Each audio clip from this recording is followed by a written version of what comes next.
सहेली।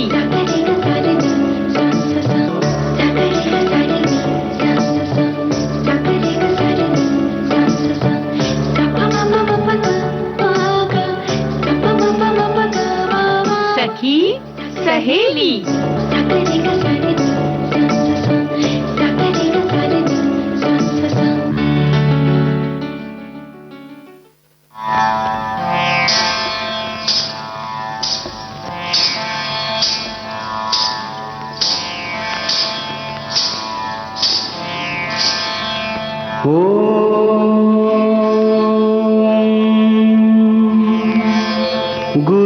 गुरुर्ब्रह्मा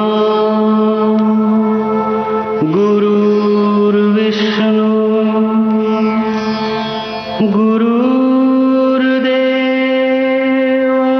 महेश्वरः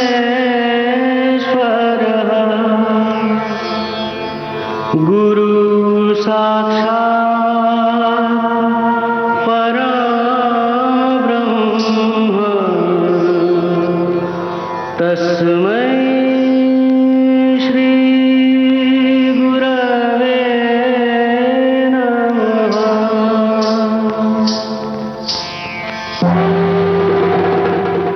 सभी सखियों, सहेलियों और सखाओं को रेडियो सखी ममता सिंह का नमस्कार और गुरु पूर्णिमा की बहुत सारी शुभकामनाएं सभी श्रोताओं को, सभी गुरु को जिनसे हमने बहुत कुछ सीखा, उन्हें प्रणाम। सोनाली, आपको भी नमस्कार। ममता जी, आपको और सभी सखियों, सहेलियों को, श्रोताओं को सोनाली पाठक का सप्रेम नमस्कार और गुरु पूर्णिमा की बहुत सारी बधाइयां और शुभकामनाएं।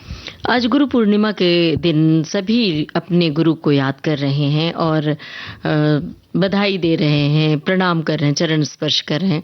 सच में अगर गुरु न होते तो हम इतना सब कुछ कैसे सीख पाते, लगता है। हालांकि सबसे पहली गुरु तो माँ होती है, माँ के बाद सबसे पहली गुरु या पहला गुरु जो होते हैं वो स्कूल में टीचर होते हैं। तो कई बार ये स्थिति आ जाती है कि गुरु गोविंद दो खड़े काके लागू पाए, बलिहारी गुरु आपकी गोविंद देव बताए। हाँ, तो ऐसी नौबत भी आती है। तो हमें लगता है कि बस जिनसे आपने सब कुछ सीखा है, बहुत कुछ सीखा है, उन्हें प्रणाम कर लें। आज हमारे एक साथी ने लिखा है, ममता जी, हमने विविध भारती से बहुत कुछ सीखा है, इसलिए आज गुरु पूर्णिमा के अवसर पर विविध भारती को भी बहुत बहुत धन्यवाद और आभार। बिल्कुल, तो हम सभी विविध भारती को प्रणाम करते हैं क्योंकि हमने भी तो सीखा है जी। और हमने बहुत सारे हमारे जो साथियों से भी बहुत कुछ सीखा है। वो जो इतने अच्छे अच्छे कमेंट्स लिखकर भेजते हैं, तो उससे भी हमें बहुत कुछ सीखने को बिल्कुल। और श्रोताओं का से तो हमें बहुत बड़ा मार्गदर्शन मिलता है जी। जब वो कोई समीक्षात्मक टिप्पणी लिखते हैं, कोई आलोचना लिखते हैं, तो उससे हमें हमारा विकास होता है, परिष्कार होता है हमारी भाषा का, शब्दों का जो हम बोलते हैं और विषयों का। अब बात विषयों की चली है तो हम बता देते हैं कि आज हम किन मुद्दों पर बात करने वाले हैं। एक तो आज अंतर्राष्ट्रीय बाघ दिवस है और बाघ के नाम से डरी तो नहीं ना? डर तो लगता है, लेकिन घूमने भी जाते हैं। बस हमें थोड़ी सावधानी बरतना चाहिए जब हम देखने जाते हैं। जब हम जंगल सफारी पे जाते हैं तो उस वक्त हमें थोड़ी सावधानी बरतना चाहिए, क्योंकि हम जोश में आके ऐसी कुछ हरकतें कर देते हैं हम सभी कि उसके कारण जो है बाघ जो है वो हमारे ऊपर हिंसक रूप से हमला करते हैं। और उसमें सबसे बड़ी सावधानी तो ये रखनी चाहिए कि जो सबकी बोलने की आदत होती है, समूह में जाते हैं और एक दूसरे से हंसी मजाक करते हैं, तो जब वहां जंगल सफारी की सैर पर जब जाएं तो एकदम जैसे मोबाइल में म्यूट बटन होता है, म्यूट टच, तो वैसे ही म्यूट हो जाए वहां पर, क्योंकि जरा से भी बातचीत से उनका असंतुलन होता है, ध्यान विचलित होता है और फिर हमला कर सकते हैं। तो ये ख्याल रखना चाहिए। हालांकि जो जंगल विभाग के अधिकारी या कर्मचारी होते हैं वो बाकायदा इसका ख्याल रखते हैं और वो बताते भी हैं, हमें समझाइश भी देते हैं इस बात की। और आज क्रेडिट कार्ड का माया जाल जिसमें हम लोग उलझते जा रहे हैं, खासकर युवा पीढ़ी। बिल्कुल, तो इस बारे में भी आप लिखकर भेजिए कि आप के क्या अनुभव रहे हैं और किस तरह से ने क्रेडिट कार्ड का हमें उपयोग तो करना ही है, पर उसे किस सावधानी के साथ उसका उपयोग करना है, यानी उसके माया जाल में हमें फंसना नहीं है। बिल्कुल सही कह रही है सोनाली। एक बात बताइए कि जब कहीं घूमने जाते हैं किसी पार्टी फंक्शन में, तो क्या पहनना पसंद करती हैं आप, जो रोजमर्रा की जिंदगी में शामिल है ड्रेस, या फिर और कुछ? साड़ी पहनना बहुत पसंद है।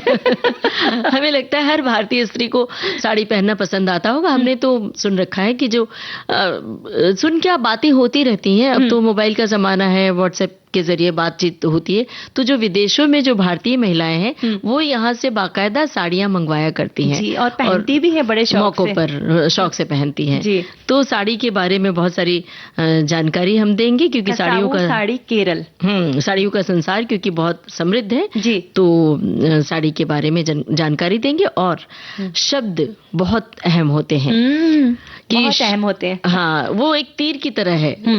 कहा जाता है ना कि बंदूक से निकली गोली और मुंह से निकली बोली दोनों वापस नहीं आते। तो इसलिए जब भी बोलें तो सोच विचार कर बोलें, शब्द हमारा और विचार आपके। इसमें आदर को हमने चुना है। तो आदर भी वैसे ही ममता जी कि आदर जब हम देते हैं तो हमें आदर मिलता है। तो हमारी ये कोशिश होनी चाहिए कि हम बच्चे हों, बड़े हों, बुजुर्ग हों या हम उम्र हो, सभी से आदर के साथ पेश आए तो हमें भी आदर ही मिलेगा। बिल्कुल सही कह रही हैं। और व्यंजन, उसके बिना तो अधूरा लगता है और व्रत के व्यंजन।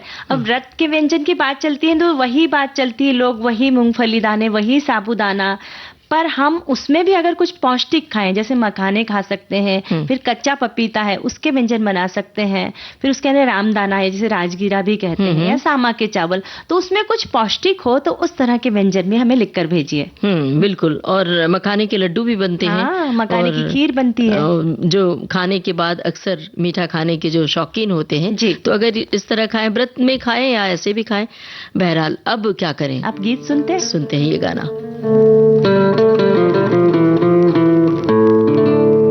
नीले नीले अंबर पर चांद जब आए, प्यार बरसाए, हमको तरसाए, ऐसा कोई साथी हो, ऐसा कोई प्रेमी हो, प्यास दिल की बुझा जाए।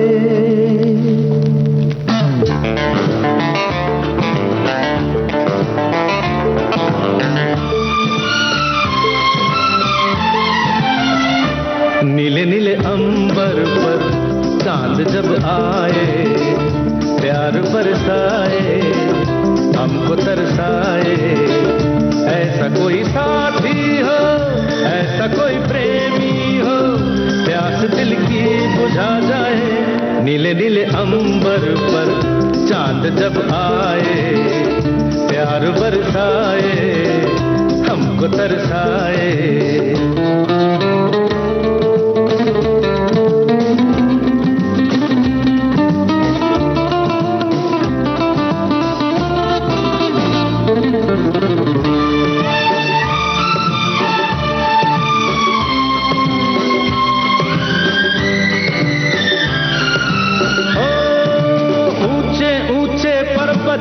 जब झूमते हैं अंबर को, प्यासा प्यासा अंबर जब झूमता है सागर को, ऊंचे ऊंचे पर्वत जब झूमते हैं अंबर को, प्यासा प्यासा अंबर जब झूमता है सागर को, प्यार से कसने को, बाहों में बसने को, दिल मेरा ललचाए, कोई तो आ जाए, ऐसा कोई साथी हो, ऐसा कोई प्रेमी हो, प्यास दिल की बुझा जाए। नीले नीले अंबर पर चांद जब आए, प्यार बरसाए, हमको तरसाए।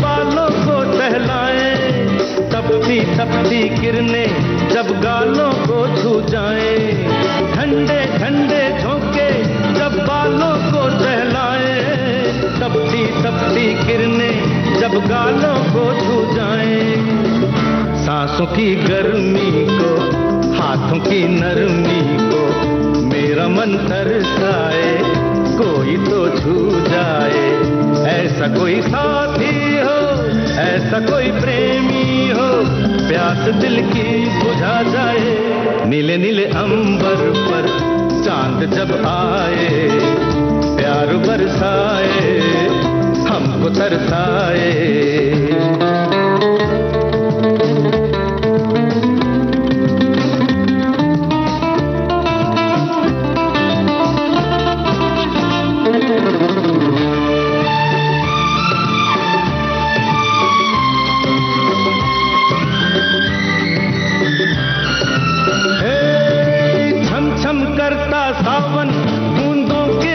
चलाए सतरंगी बरसातों में जब तन मन भीगा जाए, छम छम करता सावन बूंदों के बाण चलाए, सतरंगी बरसातों में जब तन मन भीगा जाए, प्यार में नहाने को, डूब ही जाने को दिल मेरा तड़पाए, ख्वाब जगा जाए, ऐसा कोई साथी हो, ऐसा कोई प्रेमी हो, प्यास दिल की बुझा जाए। नीले नीले अंबर पर चांद जब आए, प्यार बरसाए, हमको तरसाए।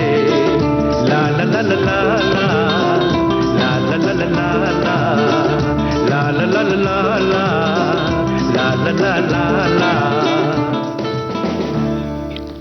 ममता जी, हमारे बहुत सारे साथियों ने गुरु पूर्णिमा की बहुत सारी बधाइयां और शुभकामनाएं दी है। वैसे गुरु पूर्णिमा केवल एक पर्व नहीं बल्कि गुरु के प्रति श्रद्धा, समर्पण और कृतज्ञता का पावन उत्सव है। यह हमें याद दिलाती है कि जीवन में सफलता, संस्कार और आत्मिक उन्नति का मार्ग गुरु के मार्गदर्शन से ही प्रशस्त होता है। इसलिए हमें सदैव अपने गुरु का सम्मान करना चाहिए, उनके उपकारों को स्मरण रखना चाहिए और उनके आदर्शों को अपने जीवन में उतारने का प्रयास करना चाहिए। बिल्कुल सही बात है। और जब चाहिए आपने कहा ना, तो हमें लगता है कि और भी बहुत कुछ चाहिए, जैसे कि पर्यावरण की सुरक्षा करनी चाहिए जी। उसके लिए हमें खुद निजी स्तर पर जूझना चाहिए। एक कहावत याद आ रही है, जब बाघ की बात चली है, आज हमारा विषय भी है, आज बाघ दिवस है, तो ऐसे में लोग कहते हैं ना कि जंगल की शान है बाघ, प्रकृति की पहचान है बाघ, जिस दिन जंगल से बाघ चले जाएंगे उस दिन जंगल भी वीरान हो जाएंगे।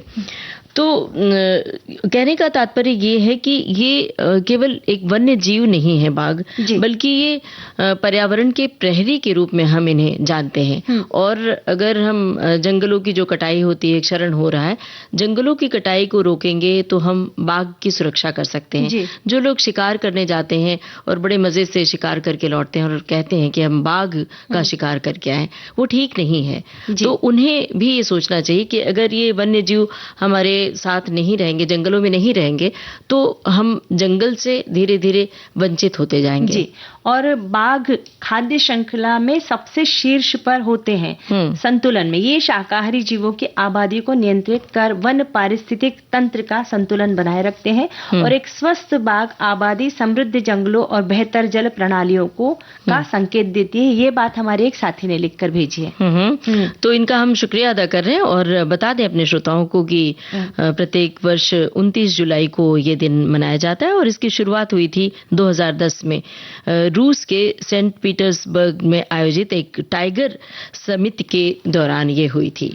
और इस दिवस का उद्देश्य बाघों के संरक्षण के प्रति वैश्विक जागरूकता बढ़ाना, उनके प्राकृतिक आवास की रक्षा करना, जंगलों की कटाई को रोकना इत्यादि बातें शामिल है। और भारत को विश्व के बाघ संरक्षण में अग्रणी देशों में माना जाता है। दुनिया के अधिकांश बाघ भारत में पाए जाते हैं। प्रोजेक्ट टाइगर 1973 ने 1973 और बाघ अभयारण्यों की स्थापना जैसे प्रयासों ने बाघों की संख्या बढ़ाने में महत्वपूर्ण भूमिका निभाई है। तो अब एक काम करते हैं, ऐसा ये गाना है जिसमें जंगल आता है और पूरा जंगल की कहानी है और बाघ की दहाड़ भी सुनाई देती है। तो सुने वही गाना जी।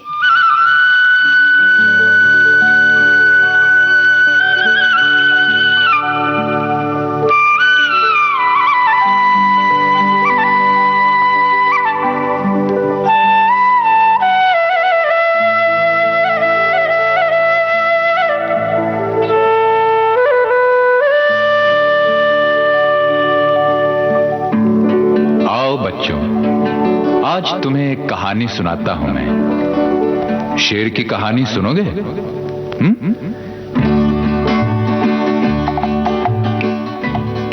कई साल पहले की ये बात है।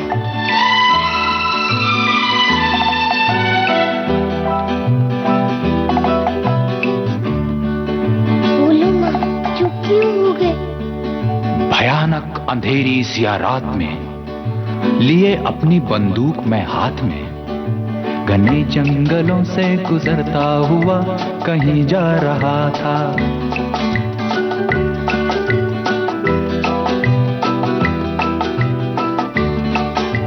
घने जंगलों से गुजरता हुआ कहीं जा रहा था। जा रहा था? नहीं, आ रहा था। नहीं, जा रहा था। उफ, आगे भी तो बोलो ना। बताता हूं।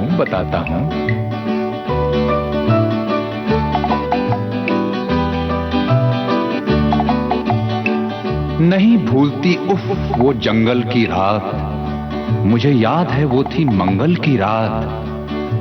चला जा रहा था मैं डरता हुआ, हनुमान चालीसा पढ़ता हुआ। बोलो हनुमान की जय, जय जय बजरंग बली की जय। हाँ बोलो हनुमान की जय, जय हो बजरंग बली की जय।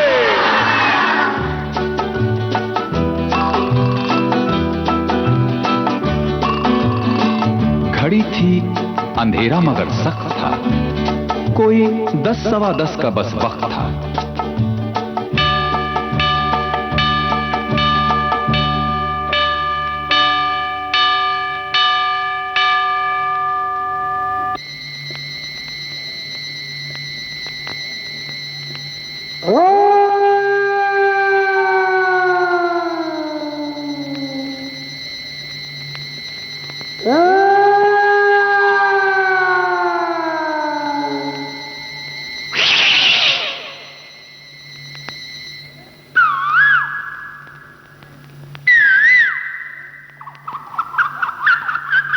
लरजता था कोयल की भी कूक से, बुरा हाल हुआ उस पे भूख से।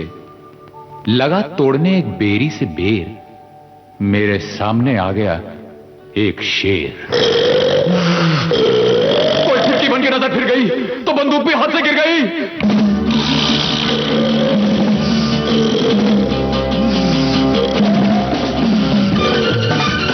मैं लपका, वो झपका, मैं ऊपर, वो नीचे, वो आगे, मैं पीछे, मैं पेड़ पे, वो पीछे। अरे बचाओ, अरे बचाओ। मैं डाल, वो पास, मैं पसीना, वो दाद, मैं सुर में, वो ताल में, ये जंगल पाताल में। बचाओ, बचाओ। अरे भागो, अरे भागो, अरे भागो।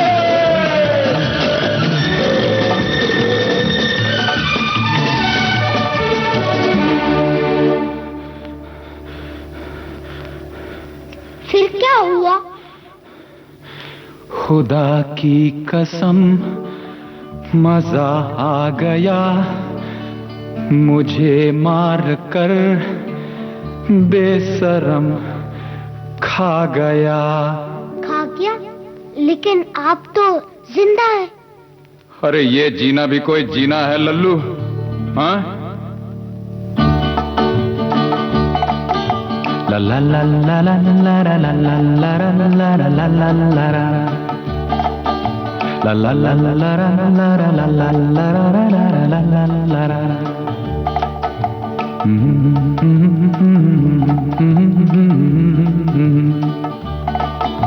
La la la la la la la la la la la la la. La la la la la la la la la la la la la. La la la la la la la la la la. ममता जी, अरे एक साथ हमारे एक साथी ने लिखा है, एक बाघिन तो मेरे घर में ही है, मेरी वाइफ। अच्छा। अंतर्राष्ट्रीय बाघ दिवस की शुभकामनाएं। लेकिन भाई अगर वो सुन रही हैं तो हम तो चाहते हैं कि ये बात उनकी सुन ली जाए और ताकि उनको ये दोबारा कहने के लिए प्रतिबंध लगा दिया जाए कि कैसे कह सकते हैं बाघिन। और एक सखी ने और लिखा है कि बेंगलुरु के बन्नेरगट्टा पार्क में हम बंद गाड़ियों में हम घूमने गए थे और जो दो बाघ अगल बगल से आ गए, जबकि हम सुरक्षित थे, पर डर के मारे मुंह से आवाज ही नहीं निकली और हम एकदम बुद्ध बनकर गाड़ी में बैठे रहे। क्या बात है भाई। तो ये मतलब बाघ से डरना भी जरूरी है, लेकिन बाघ से प्रेम करना भी जरूरी है, और बाघिन से भी डरना जरूरी है। बिल्कुल। और घर में उपस्थित, हाँ, वो डर प्रेम वाला डर होना चाहिए, क्योंकि बहुत ज्यादा डर अगर लगी तो फिर घर में दिक्कतें पैदा हो जाएगी। वैसे आज साड़ियों का संसार, इसमें हम कसावू साड़ी के बारे में हम बातचीत करने वाले हैं। तो कसावू साड़ी भारत की सबसे प्राचीन, गरिमामयी और सांस्कृतिक रूप से समृद्ध पारंपरिक साड़ियों में से एक है। ये मुख्य रूप से केरल राज्य की पारंपरिक वेशभूषा है। अपनी सादगी, शालीनता और सुनहरे किनारे ने सुनहरी जरी के कारण कसावू साड़ी भारतीय हस्तकरघा कला का अनुपम उदाहरण मानी जाती है। और कसावू का मतलब ही है कि गोल्डन बॉर्डर, किनारा ना जी। यही सुनहरी जरी इस साड़ी की सबसे बड़ी पहचान भी है, विशिष्टता भी है। पारंपरिक रूप से इसमें असली सोने और चांदी की जरी का प्रयोग किया जाता था, जबकि आजकल उच्च गुणवत्ता वाली जरी का भी उपयोग होता है। अब सोने चांदी का उपयोग कहाँ कोई कर सकता है, बहुत महंगी हो जाएगी, बहुत ज्यादा महंगी हो जाएगी, और पहनने के बाद भी दिक्कतें पैदा हो जाएंगी। तो इसलिए कि वो न ही लगे तो अच्छा है जी। और कसावू साड़ी का इतिहास कई सौ वर्ष पुराना माना जाता है। ये केरल की सांस्कृतिक पहचान का अभिन्न अंग रही है। प्राचीन समय से इसे विशेष अवसरों और धार्मिक अनुष्ठानों में पहना जाता था। समय के साथ ये साड़ी देश विदेश में अपने विशिष्ट सुंदरता के कारण लोकप्रिय हो गई है। और अमूमन इसका मूल रंग सफेद या ऑफ व्हाइट होता है। चौड़े सुनहरे जरी बॉर्डर इसकी मुख्य पहचान है। ये हल्की और आरामदायक होती है, साथ में आकर्षक भी।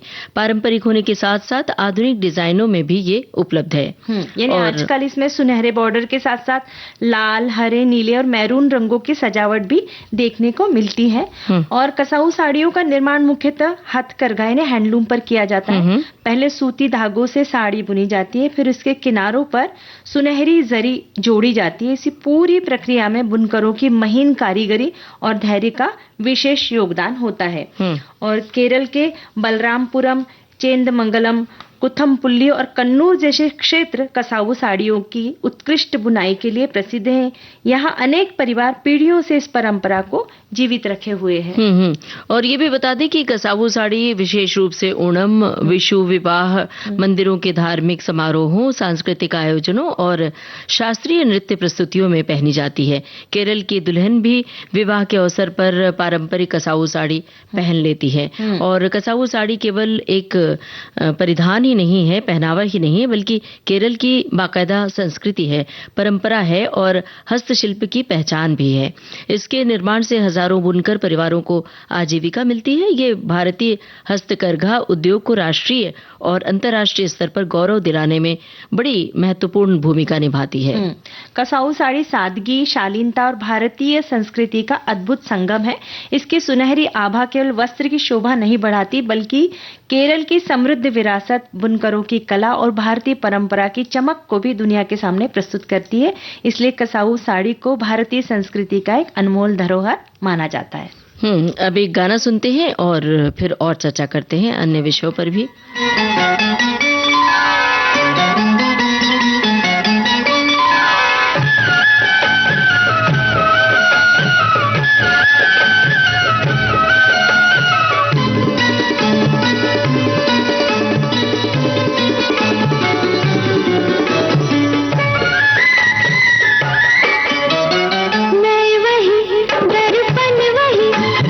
मैं वही दर्पण वही, ना जाने क्या हो गया।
ममता जी, एक हमारे साथी कहते हैं कि लेडीज के लिए कपड़े जितने हो उतने कम ही होते हैं।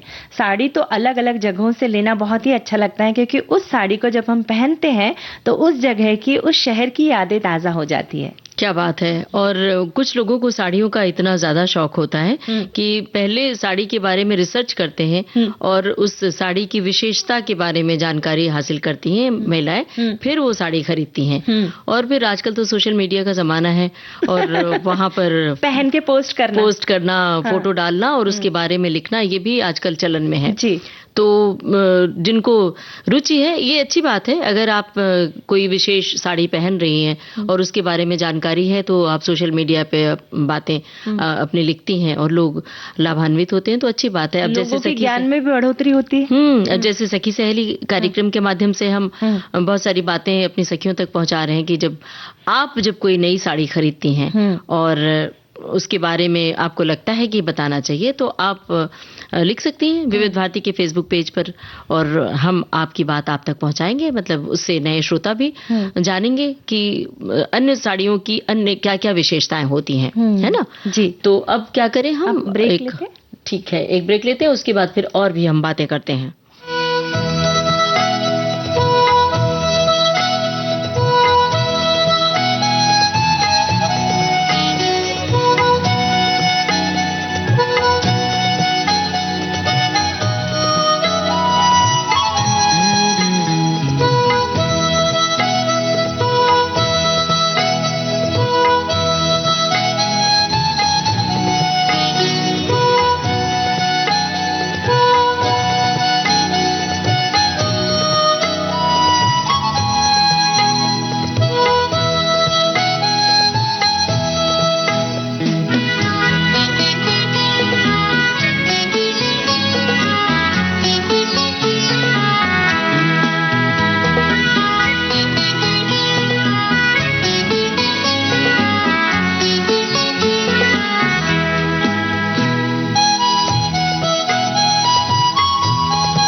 विविध भारती से ये है कार्यक्रम सखी सहेली।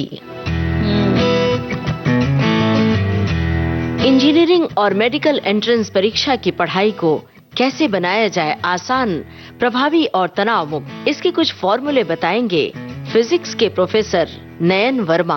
अगर आप कोई भी कॉम्पिटिटिव एग्जाम्स के लिए तैयारी कर रही हैं, आप अपना स्टडी टाइम डिवाइड कर लीजिए। 6 घंटा आप जो भी कोचिंग में जाते हैं, 7-8 घंटे की नींद, 1 घंटे का आपका स्पोर्ट्स, उसके बाद में आपके पास 6-7 घंटे जो बचते हैं, वो टाइम डिवीजन आपके ऊपर डिपेंड करता है, because that time division differs from student to student. लेकिन आप MCQs रोज प्रैक्टिस करें, बिकॉज आपका जो भी एडमिशन आपके ऑब्जेक्टिव एग्जाम के रैंक के ऊपर डिसाइड होता है। काउंसलर डॉक्टर सुमति ओझा साझा करेंगी तनाव और दबाव से कैसे निपटें। हम किस तरह से पेरेंटिंग करते हैं, जैसे हमारे माँ बाप ने हमारे साथ किया। अब जमाना बदल गया है, we are in digital era और इंफॉर्मेशन फ्री फ्लोटिंग अवेलेबल है, तो इसलिए इम्पोर्टेंट है कि बार बार वर्कशॉप्स रखना, रोल प्ले बताना, उन्हें कैसे कम्युनिकेट करना, ये सब बताना बहुत जरूरी है। फिल्म लेखिका विभा सिंह करेंगी इस कार्यक्रम का विचार मंथन। और आजकल हम बहुत बातें सुनते हैं कि कितनी मेहनत सही है और कितनी नहीं सही है,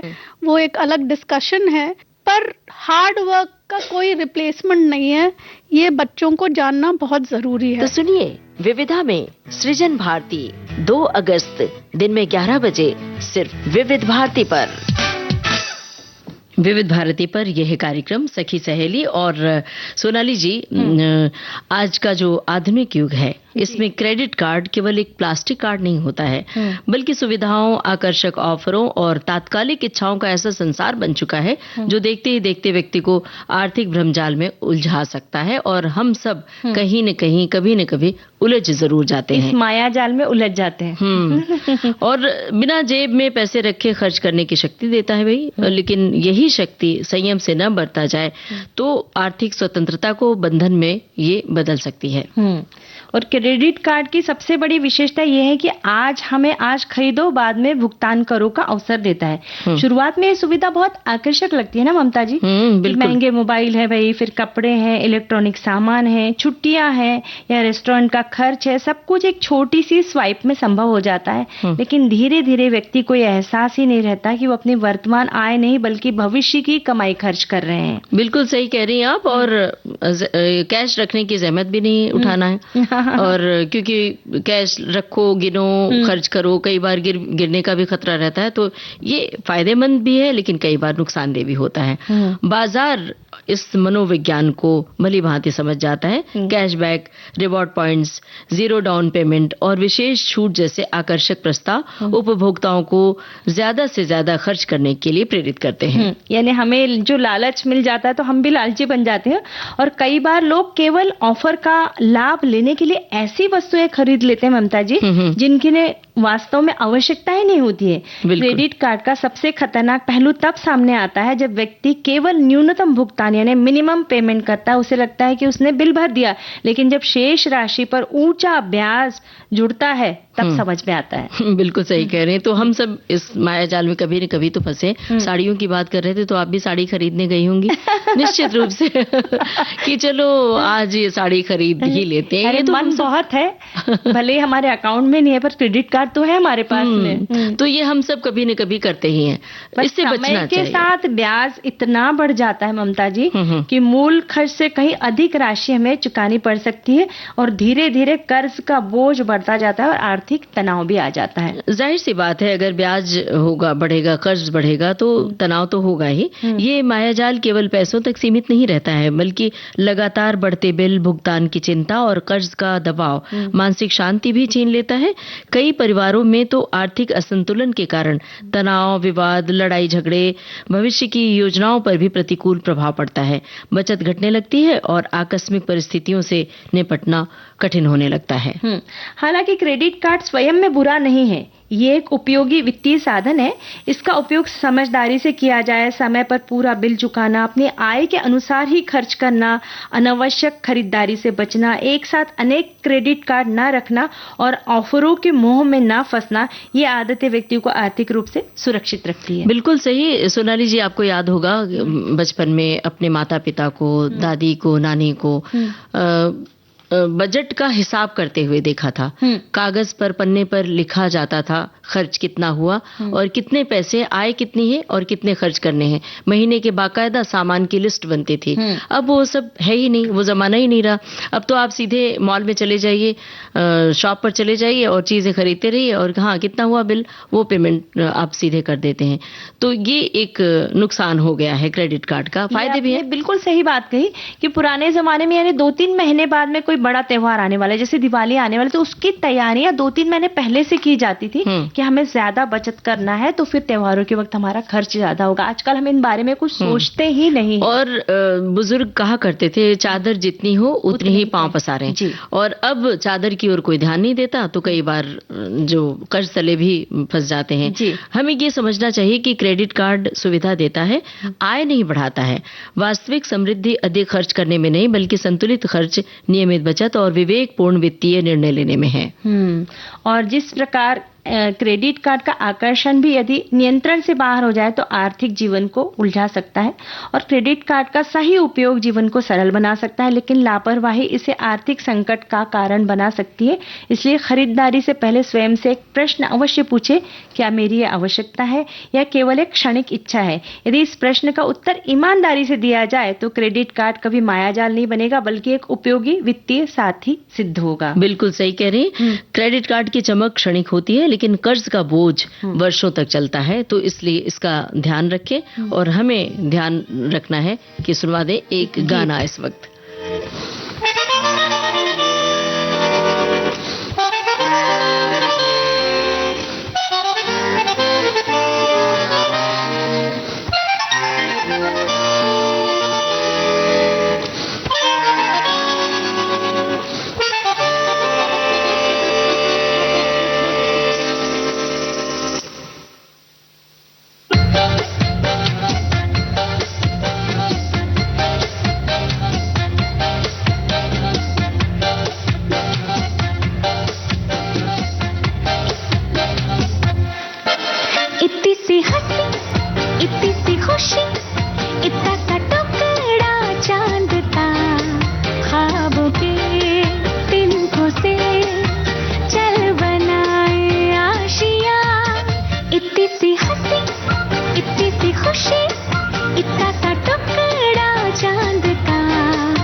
होठों पे कुंडी चढ़ा के हम ताले लगा के चल गुमसुम तराने चुप के गाए आधी आधी पाठ ले आजा दिल की ये ज़मीं थोड़ा सा तेरा सा होगा थोड़ा मेरा भी होगा अपना ये आशियाँ कितनी सी हंसी कितनी सी खुशी इतना सा टुकड़ा चांद का ख्वाबों के तिनकों से चल बनाए आशियाँ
चढ़ा के हम ताले लगा के चल गुमसुम तराने चुप के गाए आधी आधी पाठ ले आजा दिल की ये ज़मीं थोड़ा सा तेरा सा होगा थोड़ा मेरा भी होगा अपना ये आशियाँ इतनी सी हंसी इतनी सी खुशी इतना सा टुकड़ा चांद का ख्वाबों के तिनको से चल बनाए आशियाँ इतनी सी हंसी इतनी सी खुशी सोनाली जी कहाँ खोई हुई हैं मोबाइल के स्क्रीन पर बस टिप्पणियां ही देखती रहेंगी या कुछ कहेंगी भी हाँ कहेंगे ममता जी श्रोताओं ने इतने सुंदर सुंदर हमें कमेंट्स लिखकर भेजे हैं तो चलिए उन्हीं के कमेंट्स पढ़ रहे हैं वो तो हम समझ गए कि आप ढूंढ रही हैं लगातार लेकिन पढ़ के भी सुना दीजिए कुछ कमेंट हम भी तो सुन लें क्या आपने अभी क्या पढ़ा जी हमारे एक साथी ने क्रेडिट कार्ड को लेकर बहुत अच्छी बात लिखी है ये कहते हैं कि क्रेडिट कार्ड का मायाजाल मैं बताना चाहूंगा जब क्रेडिट कार्ड का चलन जब शुरू हुआ था उस समय प्राइवेट बैंक के कर्मचारियों ने चिकनी चुपड़ी बातों में आकर मैंने क्रेडिट कार्ड बनवाया था लेकिन बिल में ऐसे चार्जेस लगाना शुरू हो गए थे जिनके विषय में मुझे बताया ही नहीं गया और बहुत जल्दी मैंने अपना क्रेडिट कार्ड सरेंडर कर दिया उस समय से आज तक मैंने तौबा कर ली है और अभी भी मोबाइल पर क्रेडिट कार्ड का कोई ऑफर आता है तो मैं मना कर देता हूँ और मैं सोचता हूँ कि जान बची लाख उपाय और हमने अपने श्रोताओं से ये भी आह्वान किया था कि शब्द हमारे विचार आपके जी तो अभी तक कोई टिप्पणी तो दिख नहीं रही है तो शब्दों का प्रयोग कैसे करें ये लगता है श्रोता समझ नहीं पाए क्या और हमें तो इंतजार रहता है उनकी टिप्पणियों का और उन्हें इंतजार रहता है कि हम उनकी टिप्पणी उन तक पहुंचाएं तो तब तक एक काम करते हैं हम व्यंजनों की बात करते हैं और ये जो व्यंजन व्रत में खाए जाने वाले व्यंजनों की हमने चर्चा की थी तो हमारी एक सखी है जिन्होंने लिखा है कि व्रत की शाही नमकीन कच्ची मूंगफली 100 ग्राम अब यहाँ पर एक मिनट हम अपने श्रोताओं से फिर कह दें कि अगर आप चाहते हैं कि आपकी टिप्पणी शामिल हो क्योंकि ये जो सेगमेंट हम श्रोताओं के नाम रखते हैं कि हम एक विषय देते हैं और आपको अपनी टिप्पणी लिखनी होती है तो आदर शब्द हमने दिया है आज तो आदर पर वो उनके क्या विचार हैं वो भेजें तब तक हम ये टिप्पणी पढ़ रहे हैं व्रत की शाही नमकीन बनाने के लिए कच्ची मूंगफली 100 ग्राम ले लें और मोटा वाला साबूदाना ले लें 100 ग्राम काजू 10 ग्राम किशमिश 50 ग्राम चारोली यानी चिरौंजी दाने और बादाम गिरी 100 ग्राम मखाने 50 ग्राम खरबूजा और कद्दू के बीज 50-50 ग्राम शुद्ध घी तलने के लिए अगर आप तलना नहीं चाहती हैं तो सिर्फ मूंगफली को भून ले सेक ले सारी चीज़ों को मिक्स करके ऊपर से 2 चम्मच घी डालकर काली मिर्च सेंधा नमक और पुदीने का चूर्ण डालकर एयर फ्रायर में 160 डिग्री पर 10-15 मिनट के लिए लगा दें आपकी हेल्दी नमकीन तैयार हो जाएगी और अगर घर में एयर फ्रायर न हो तो कढ़ाई में घी डालकर तल भी सकती हैं या कम घी में भी भून कर बना सकती हैं। यहाँ एक बात ध्यान देना है कि एयर फ्रायर में साबूदाना न डालें। साबूदाने को अलग से कढ़ाई में भूनकर फिर इस मिश्रण को मिक्स करें। एक हमारे साथी ने मखाने या साबूदाने की खीर की रेसिपी लिखकर भेजी है कि दूध को गाढ़ा करके मखाने, मेवे और चीनी डालकर बनाई जाने वाली एक पारंपरिक मिठाई, फलों का रायता, ताजे दही में अनार, सेब और केला मिलाकर बनाया गया एक ताजा सेहतमंद विकल्प है। साथ ही एक साथी ने लिखा है कुट्टू का आटा, इससे स्वादिष्ट और कुरकुरी कुट्टू की पूड़ी, पकौड़ी या पराठे बनाए जाते हैं जो शरीर को तुरंत एनर्जी देते हैं। सिंघाड़े का आटा, इसका उपयोग मुख्य रूप से मीठे सिंघाड़े का शीरा यानी हलवा या नमकीन सिंघाड़े की कड़ी बनाने के लिए किया जाता है। राजगीरा का आटा, इसकी रोटियां और पूरी स्वास्थ्य के लिए बेहद पौष्टिक है। और एक हमारे साथी ने तो व्रत वाले दही वड़े लिखकर भेजे हैं। अरे वाह, तब तो आप जरूर बताइए कैसे बनाते हैं। 1 कप सामा के चावल, 1/4 कप साबूदानों को अच्छे से धोकर 3-4 घंटे के लिए पानी में भिगो दे। फिर पानी छान कर दोनों को मिक्सी में डालें। साथ में हरी मिर्च, अदरक, थोड़ा सेंधा नमक और 2 चम्मच पानी डालकर चिकना पेस्ट कर ले। अब इस पेस्ट को एक पैन में डाल के मध्यम आंच पर लगातार चलाते हुए तब तक पकाएं जब तक ये गाढ़ा होकर आटे जैसा ना बन जाए। मिश्रण को थोड़ा ठंडा होने के बाद इसमें कद्दूकस किया हुआ एक उबला आलू, हरा धनिया डालकर अच्छी तरह से गूंथ ले और हाथों में थोड़ा थोड़ा तेल लगाए और मिश्रण से गोल गोल बड़े बनाए और गर्म तेल या घी में मध्यम आंच पर सुनहरा होने तक तल ले। और तले हुए गर्म वड़ों को हल्के गुनगुने पानी जिसमें थोड़ा सेंधा नमक मिला लो 5 मिनट के रख दे। फिर हल्के हाथों से निचोड़ कर निकाल ले। अब आवश्यकता अनुसार दही ले, इसमें चीनी और थोड़ा सेंधा नमक डालकर अच्छी तरह फेंट ले। एक प्लेट में वड़े रखे, ऊपर से गाढ़ा फेंटा हुआ दही डाले। इसके बाद व्रत वाली खट्टी मीठी चटनी, अमचूर या खजूर की हरी चटनी, भुना जीरा पाउडर, काली मिर्च और अनारदानों के साथ साथ ठंडा ठंडा परोसे। क्या बात है। और हमारी एक सखी लिख रही हैं कि व्रत में भिन्न भिन्न प्रकार के व्यंजन बनाए जाते हैं, पर मेरी समझ से व्रत का मतलब शरीर को डिटॉक्स करना है, जिसमें हमें तरल पदार्थ और वो पदार्थ जो आसानी से पच जाए लेने चाहिए, जैसे कि कम घी में भुने मखाने, ऐसे ही भगर यानी कि सामा के चावल की खिचड़ी और खीर, फल मिक्स, कच्चे सलाद, खीरा, गाजर, चुकंदर का रायता, दही, नींबू, पानी, छाछ और खूब सारा पानी।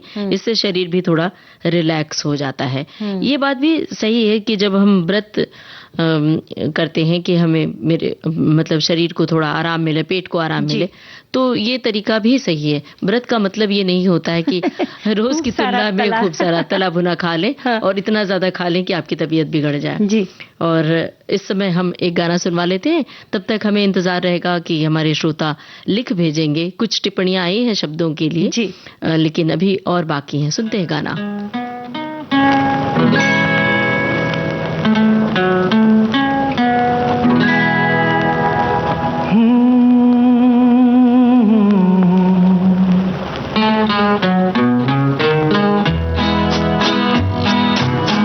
रात कली एक ख्वाब में आई और गले का हार हुई। रात कली एक ख्वाब में आई और गले का हार हुई। सुबह को जब हम नींद से जागे आँख तुम्ही से चार हुई। रात कली एक ख्वाब में आई और गले का हार हुई।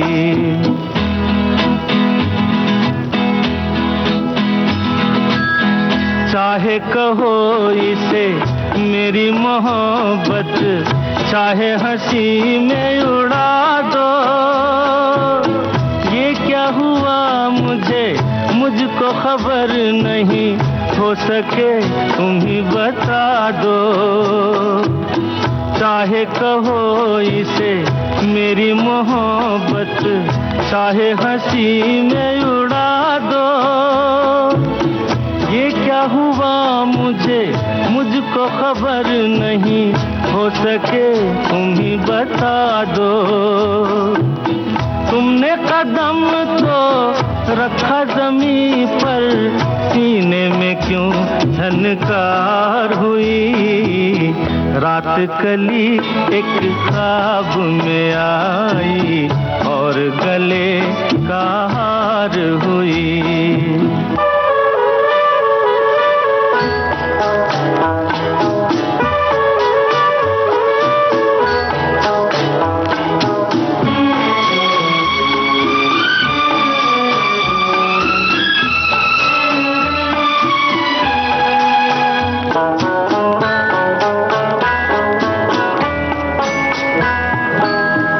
आँखों में काजल और लटों में काली घटा का बसेरा, सांवली सूरत मोहनी मूरत, सावन रुत का सवेरा।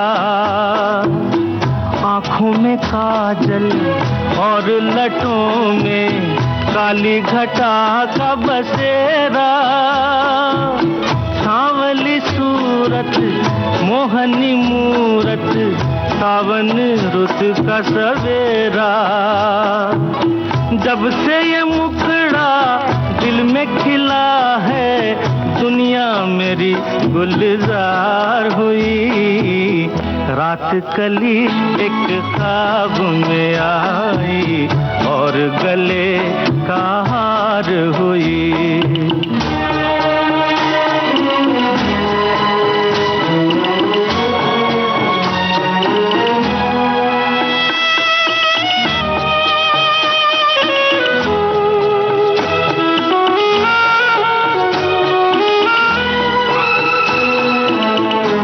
तो हसीनों के महज़बीनों के होते हैं रोज नजारे, पर उन्हें देख के देखा है जब तुम्हें, तुम लगे और भी प्यारे।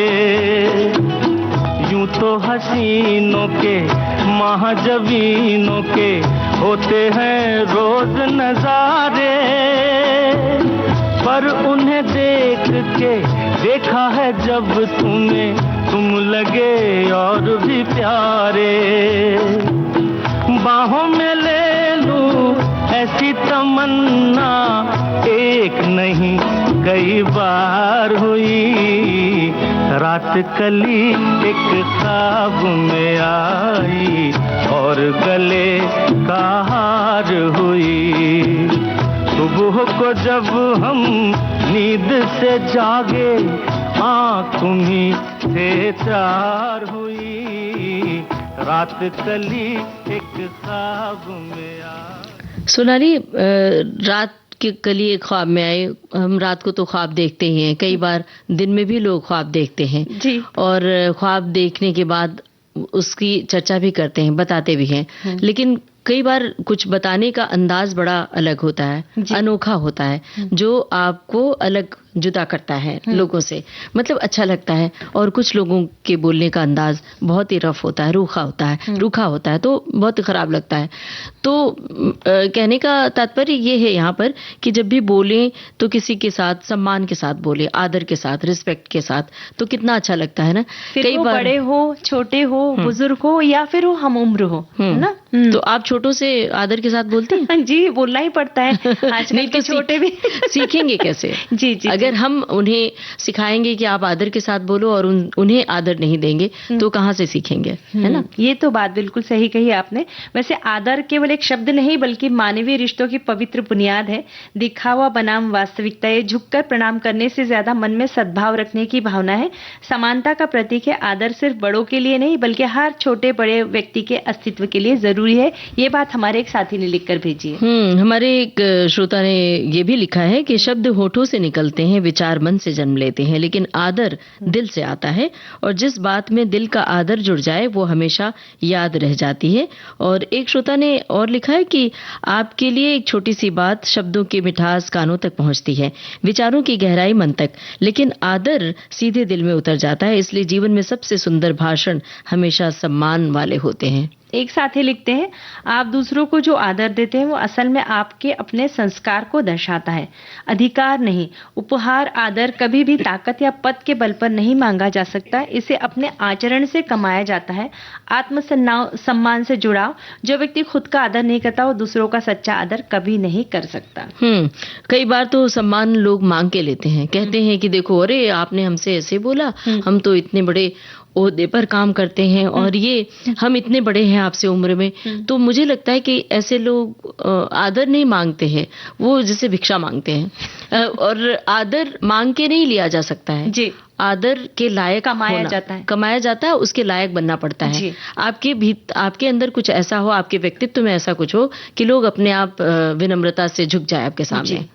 एक साथी ने लिखा है कि आदर वो सुगंध है जो शब्दों से नहीं बल्कि व्यवहार से फैलती है। जिस घर में आदर का दीपक जलता है वहां प्रेम की रोशनी भी कम नहीं होती है। और एक श्रोता ने लिखा है कि आदर वो खामोश भाषा है जिसे हर दिल बिना किसी अनुवाद के समझ लेता है। इसमें ऊंची आवाज की नहीं, बड़े दिल की जरूरत होती है। जहां आदर हो वहां रिश्ते अपने आप खूबसूरत हो जाते हैं।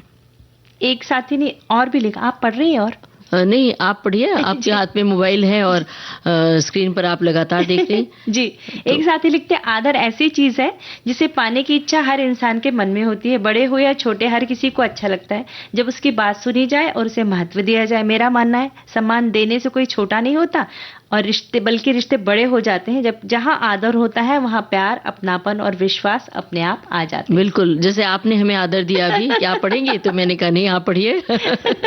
तो ये एक शब्दों में आदर कहीं छिपा होता है जी, हमें बताने की, जताने की जरूरत नहीं होती। ये तो हम श्रोताओं को बता रहे हैं, वरना हम आपस में कहाँ कभी बताते हैं कि हम आपको आदर दे रहे हैं। एक श्रोता ने लिखा है कि आदर वो धन है जो बांटने से बढ़ता है। क्या बात है भाई, जिस व्यक्ति के व्यवहार में सम्मान होता है उसके रिश्तों में विश्वास और अपनापन बना रहता है। बड़े हो या छोटे, हर इंसान सम्मान का अधिकारी होता है। मीठे शब्द, विनम्र व्यवहार ही सच्चे संस्कार की पहचान है। हमने तो कई घरों में देखा है कि वो छोटे बच्चों से, 3-4 साल के बच्चों को भी आप कहकर बात करते हैं जी। तो कई बार ये भी लगता है इतने छोटे बच्चे को आप क्या कहना, लेकिन वहीं से सीखते हैं बच्चे जी। और फिर बच्चे हम जैसा सुनते हैं वैसा ही वे पेश आते हैं। अब आदर की बातें हो गई हैं, अब घड़ी की ओर जरा देखिए, तो गाना सुनते हैं ये गाना, प्रोग्राम का आखिरी गीत। अभी न जाओ छोड़ कर कि दिल अभी भरा नहीं, अभी न जाओ छोड़ कर कि दिल अभी भरा नहीं।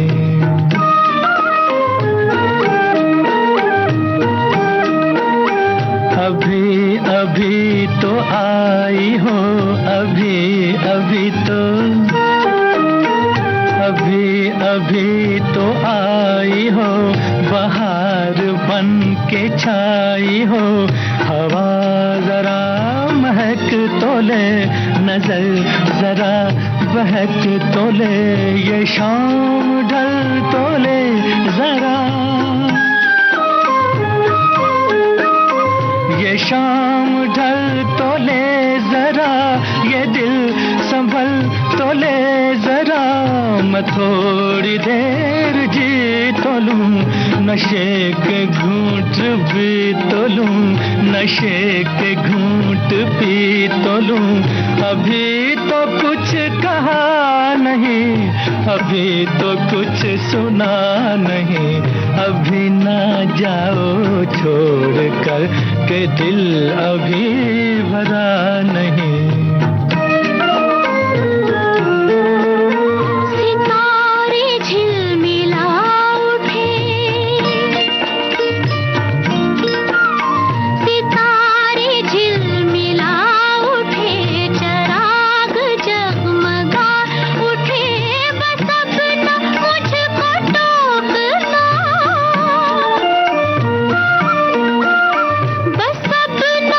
मुझको टोकना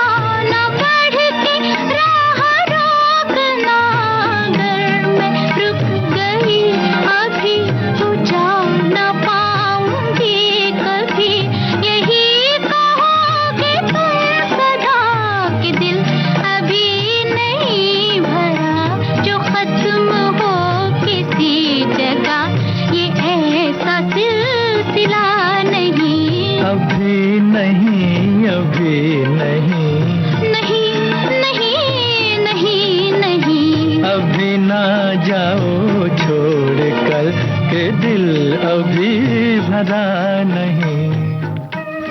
भाई दिल तो हमारा भी अभी नहीं भरा है, लग रहा है कि अभी और थोड़ा बोल लें, बतिया लें, लेकिन बिल्कुल रुकना पड़ेगा।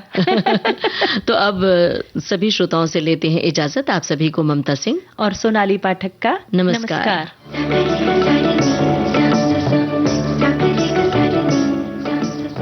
सखी सहेली कार्यक्रम की प्रोड्यूसर अनुश्री पाठक। सखी सहेली।